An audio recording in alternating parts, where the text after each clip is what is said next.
Olá, seja muito bem-vindo, seja muito bem-vinda a este segundo vídeo sobre o Evangelho segundo o Espiritismo. Se você não assistiu o primeiro vídeo, dê uma pausa aqui, vá até o playlist do meu canal, o nome da playlist não poderia ser diferente, o Evangelho segundo o Espiritismo, assista ao primeiro vídeo, onde eu relato quais são as intenções de criar essa série de vídeos sobre o Evangelho segundo o Espiritismo e como eu posso utilizar esses vídeos. Nós vamos retomar a introdução, nós estamos no primeiro item, objetivo desta obra. Nós vamos agora para a segunda parte dessa primeira introdução. Como é uma leitura comentada, nós vamos fazer pausas, sem pressa. O Evangelho segundo o Espiritismo é assim, cheio de nuances, qualidades e detalhes. Nós precisamos ir com calma. Vamos lá à segunda parte. Toda a gente admira a moral evangélica. Todos lhe proclamam a sublimidade e a necessidade. Muitos, porém, assim se pronunciam por fé, confiados no que ouviram dizer ou firmados em certas máximas que se tornaram proverbiais. Poucos, no entanto, a conhecem a fundo e menos ainda são os que a compreendem e lhe sabem deduzir as consequências.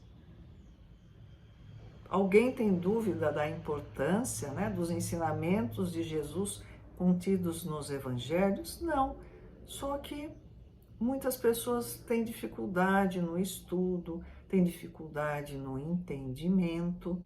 A razão está, por muito, na dificuldade que apresenta o entendimento do evangelho que, para o maior número dos seus leitores, é ininteligível.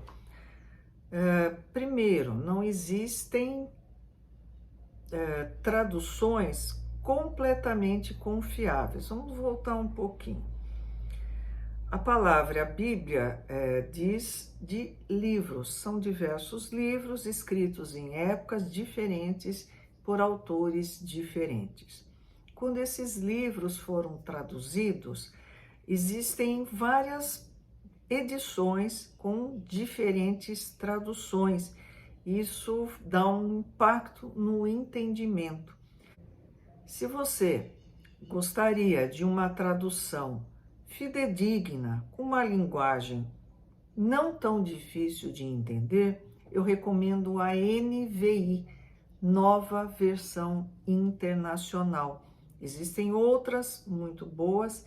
Existe, para você que é espírita, uma tradução do Haroldo Dutra Dias, muito interessante, onde ele traduz e dá as várias versões daquela palavra, do significado daquela palavra. Fiquem à vontade. Bom, olha, eu gostaria muito de comprar, mas a situação está difícil. Existem aplicativos para celular, onde você pode fazer essa leitura online sem pagar absolutamente um centavo. Se você tiver interesse, quiser alguma sugestão, faça o comentário, eu posto depois. A forma alegórica e o intencional misticismo da linguagem fazem que a maioria o leia por desencargo de consciência e por dever, como leem as preces sem as entender, isto é, sem proveito. Passam-lhe despercebidos os preceitos morais disseminados aqui e ali, intercalados na massa das narrativas.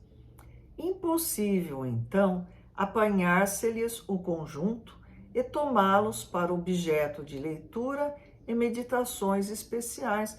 Quantas pessoas já me disseram que gostariam muito de entender melhor, mas não conseguem, é uma leitura difícil. Se você não pega o fio da meada, é como um novelo de lã. Se você vê tudo aquilo lá embolado, você desanima. Precisa pegar a pontinha, ter paciência e ir puxando. É certo que tratados já se hão escrito de moral evangélica. Igreja Católica, a vertente protestante, tem ótimas obras a esse respeito. Mas o arranjo em moderno estilo literário lhe tira a primitiva simplicidade que, ao mesmo tempo, lhe constitui um encanto e a autenticidade.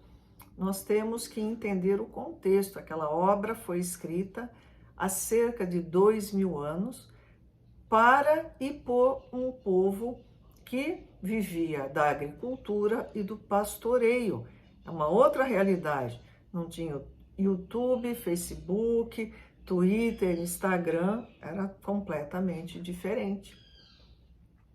Outro tanto cabe dizer-se das máximas destacadas e reduzidas à sua mais simples expressão proverbial. Desde logo, já não passam de aforismo. O que é aforismo? É uma máxima ou sentença que, em poucas palavras, explica a regra ou princípio de alcance moral. Um ditado, né? Desde logo já não passam de aforismos, privados de uma parte do seu valor e interesse pela ausência dos acessórios e das circunstâncias em que foram enunciadas.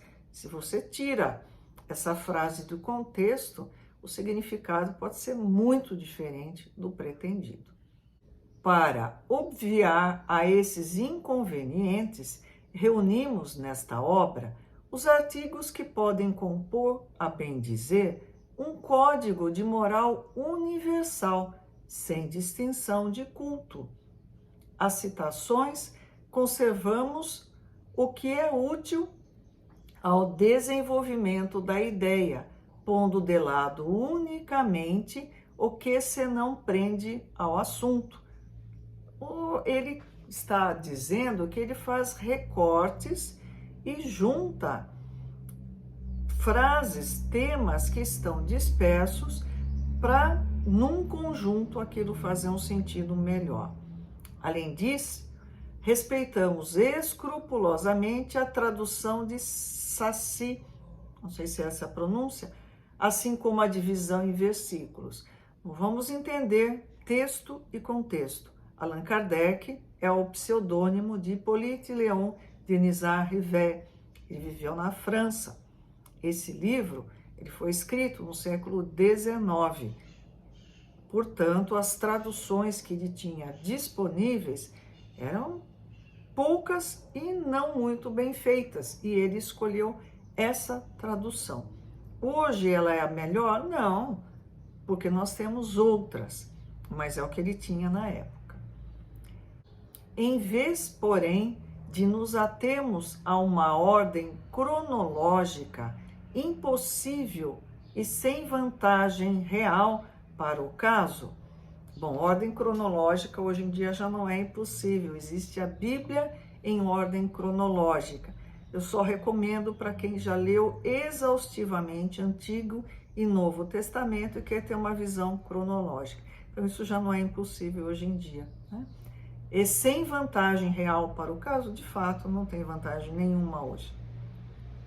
Grupamos e classificamos metodicamente as máximas, segundo as respectivas naturezas, de modo que decorram umas das outras tanto quanto possível. Resumidamente, ele agrupou por temas e uma reforçando e complementando o que a outra quer dizer. A indicação dos números de ordem dos capítulos e dos versículos permite se recorra à classificação vulgar quando oportuno. Por exemplo, ele vai citar lá no Mateus capítulo 5, versículo 8. Eu quero ver diversas traduções, eu consigo isso facilmente. Esse, entretanto, seria um trabalho material que, por si só, apenas teria secundária utilidade.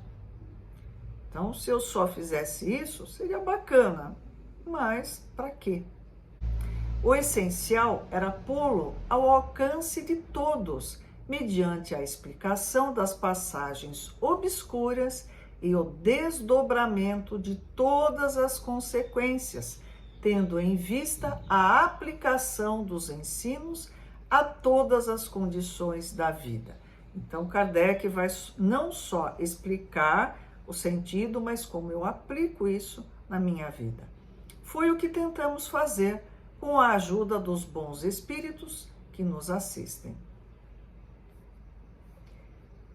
Muitos pontos do Evangelho, da Bíblia e dos autores sacros em geral, por si só, são ininteligíveis, parecendo alguns até irracionais por falta da chave que faculte se lhes apreenda o verdadeiro sentido.